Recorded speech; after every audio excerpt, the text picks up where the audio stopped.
గుంటూరులో మన్నా చర్చిలో ఇది పాస్టర్ జె యేషయ్య అక్కడ ఉన్న శివదుర్గాదేవి అమ్మవారి గురించి దుర్గా అంటే కొండ అని దాని ఒక రాయి అని మైక్ లో చెప్పడం వింటున్నారు హిందూ దేవుళ్ళ గురించి ఇష్టం వచ్చినట్టు మాట్లాడుతుంటే ఎప్పటికీ వాళ్ళు ఆపట్లేదు. ఆపకపోయేసరికి ఊరుకోలేదు, ఉరికిచ్చిండ్రు ఊరు నుంచి.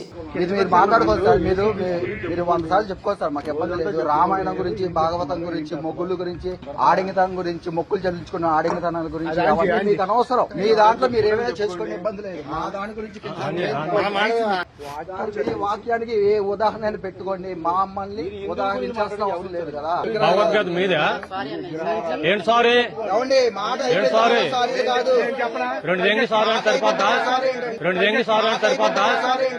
మీది మీరు ఆడవచ్చు కదా.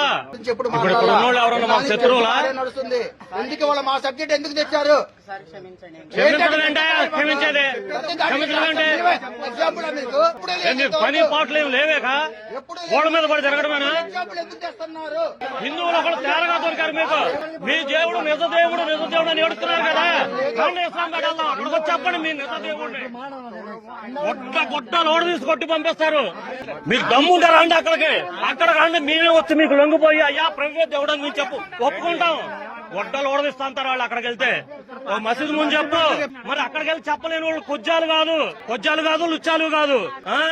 మేము గడ్డాలు పెంచుకొని మాలలు వేస్తే మేము కొచ్చేవాళ్ళం. చెప్పడానికి సిగ్గు శరం ఉండాలి. అమ్మమ్మ లేకుండా అమ్మ ఎలా వచ్చింది?